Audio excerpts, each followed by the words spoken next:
So basically,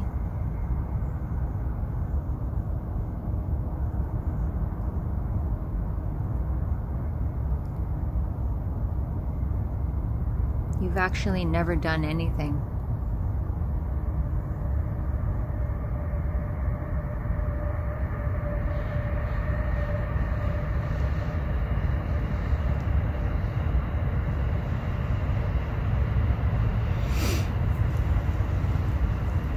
You've never done anything wrong.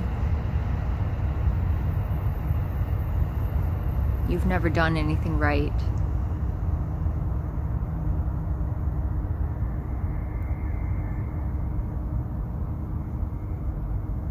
You simply aren't there.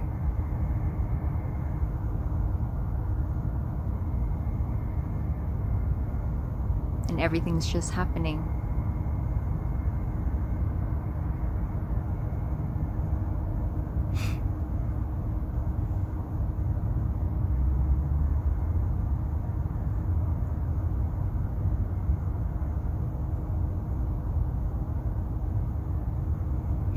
So sometimes this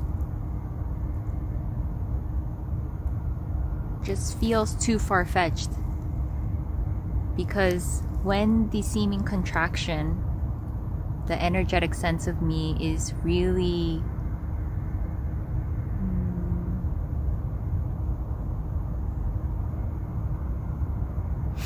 for lack of a better word, I guess more dense, it's hard to identify exactly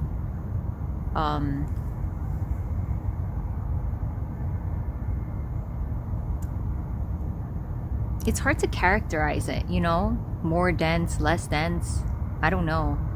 But it seems like maybe sometimes if it is more dense, there are more disturbing thoughts.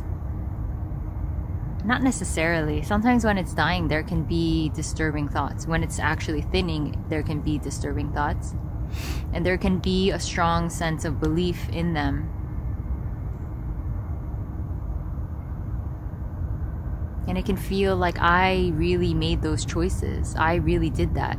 Because I felt guilty and believed this, therefore I got into this situation, or allowed this person into my life, or allowed them to treat me this way,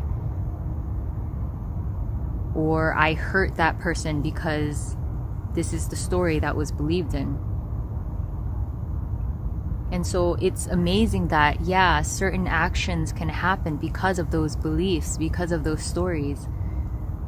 But still, in all of that, you were never there. You never did it.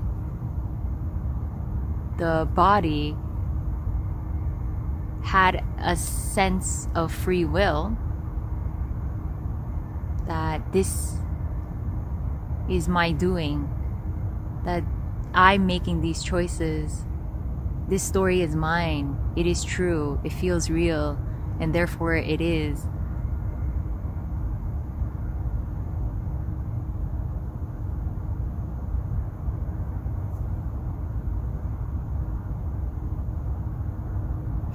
And when all of that collapses, the seeming illusion, and it's clear that you were never there, you were never responsible.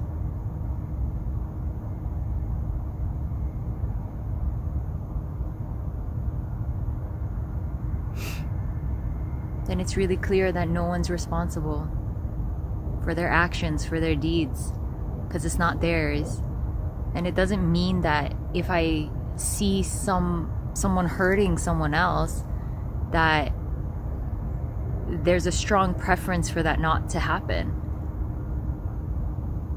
Things can still be said, things can still be done, and perhaps not. It depends.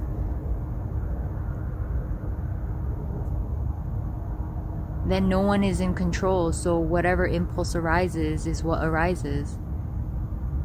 And sometimes it is seen that all is perfect, all is well, all is okay. The whole play of it all, the wholeness, its completion, is what it is. And the energy to really do anything about it just isn't there. the motivation to make it so, make it the way I believe it should be, the way I believe is right to act, the right way to treat another. Like, that really strong grip just isn't there in the same way. So to fix the world and to change it, to change others, a lot of that energy can come from the sense of me. The need for control, the need to make it right, to redeem oneself,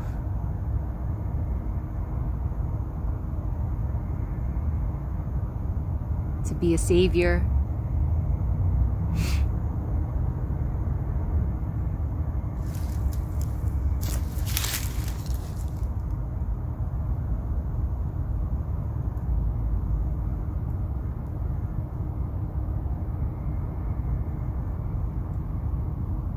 So for here, it seems like compassion just arises when it arises. When someone's in pain in front of me, words can be spoken.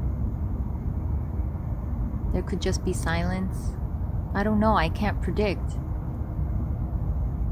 I'm not in control of what arises, what emotions come, because this is not my body.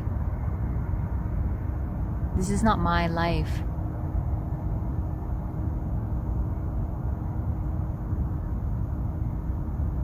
And believe me when I say that this is not a mental understanding. You cannot mentally get to this. You cannot mentally understand this.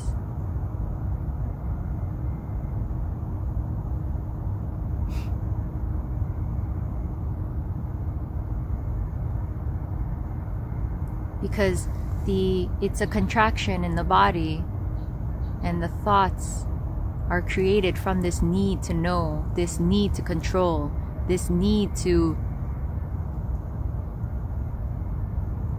whatever it might be. But it's actually in that contracted energy in the body. And when that dissolves, it's just clear that there's no one here, no one in control, no one doing anything. And in that melting, everything is just free to arise. There's no more predicting, no more knowing of what's coming, because there is no next. It's just simply what's appearing.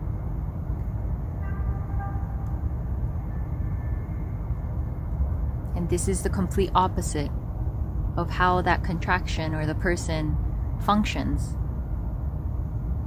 Complete opposite.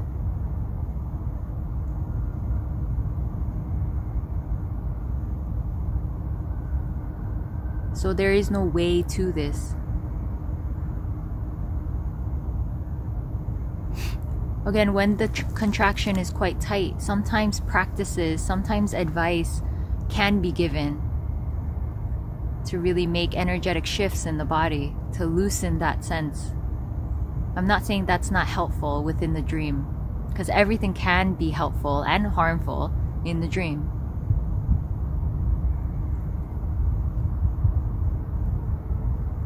But when you get to the so-called end, where you see that it's pointless fixing yourself,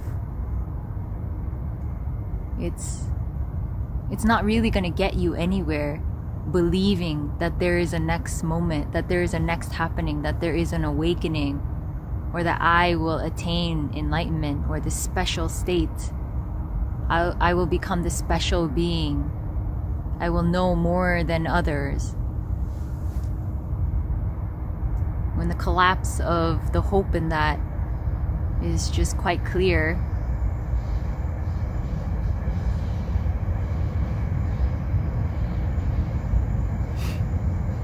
then it's clear that there's nothing you can do.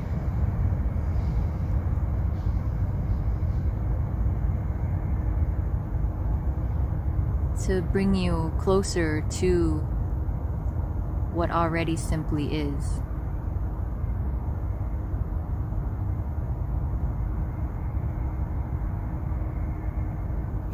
for here, there was still a longing and interest for as long as there was. And so I tried to let this all go. And in a way I did. But there was still this longing to maybe just listen to this or let it be in the background somewhere as life was just being lived, even if it felt like it was my life still. The care about it just went, or at least it was seen that my caring about whether this happens or not is not a determining factor, really.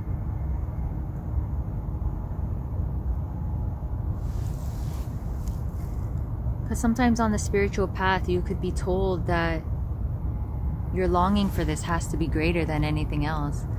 And to a certain extent, like, I could agree a little bit with that. Meaning, if you're just gonna be fully engaged in just making money or just having the perfect partner or having the perfect life, if you're completely consumed in that, and then, yeah, maybe the likelihood of this unfolding will be less.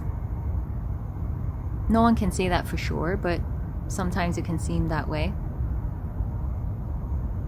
And so it can feel like, yeah, there's nothing I can do, but there's still a refinement going on the personal level. Like, personal level just meaning the contraction is being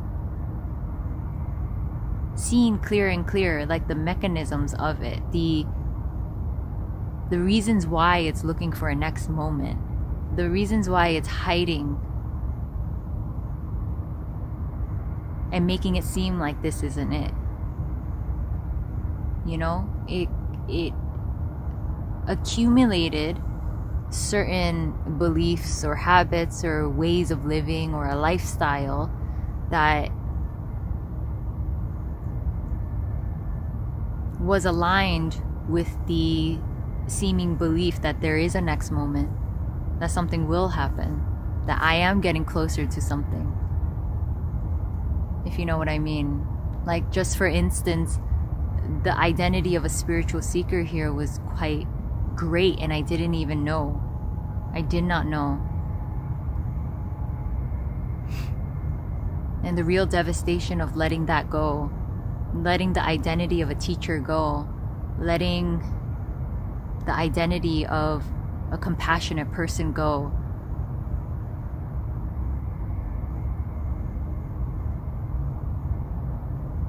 There was a feeling of devastation because it seemed like this whole lifetime my purpose was that.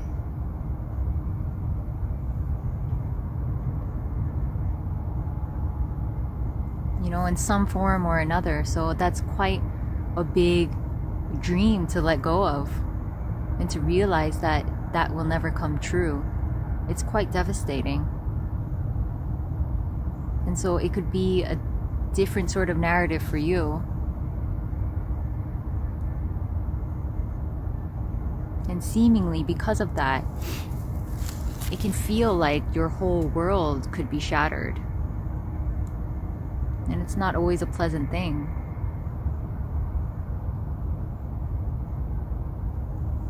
But in that shattering, whether it be physically or just energetically,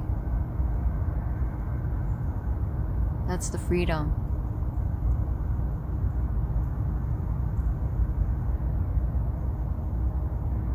You're afraid of the unknown. You're afraid of what will come if I let this go.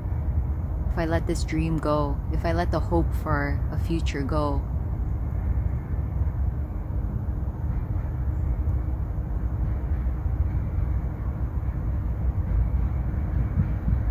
It's not really gonna harm. If anything, your nervous system is just getting a taste of what it can handle. And this is where what your upbringing was like, or what that body kind of went through, if it went through some trauma or fearful events, it can affect the body. It's not your fault, but just looking at the facts of it, there could be more fear around the possibility of not existing, the fear of the unknown. So that's understandable. And just getting a good understanding of that, and in a way being patient, but in a way also trusting that the body is so intelligent, so resilient, quite amazing. And you think that you're in control of life and the body, but life was always just taking care of itself. The body was always able to take care of itself. Sometimes better than you. Who knows?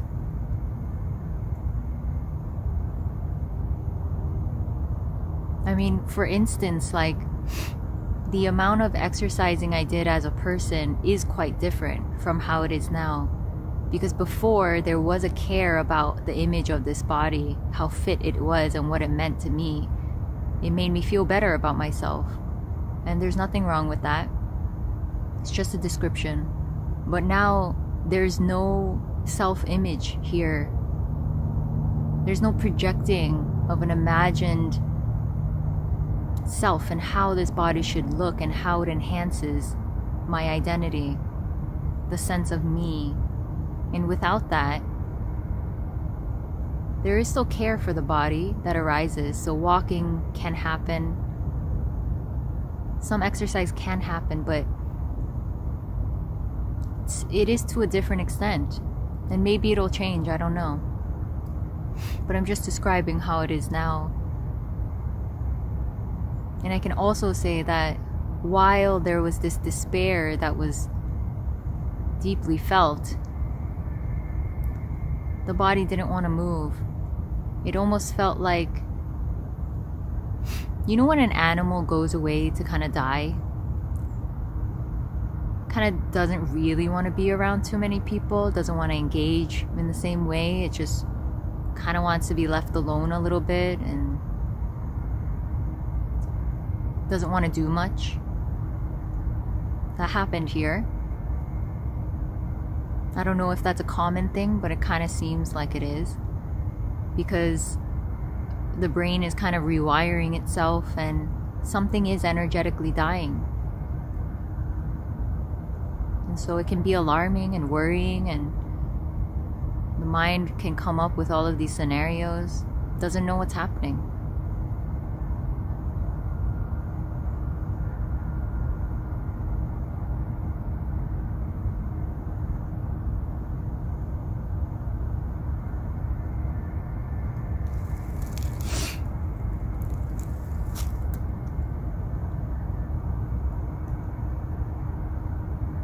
Yeah. And while that's happening, it feels like it's forever. It'll last forever. Because time is also diminishing. So everything that's happening feels wonky. Like your sense of time is changing, and sometimes it can feel like forever. Sometimes it feels like time is just speeding up. Like it's a very odd thing for the body to go through.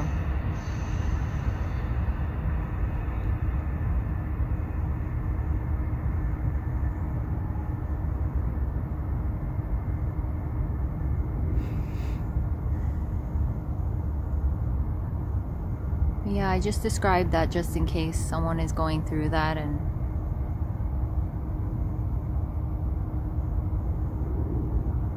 is alarmed.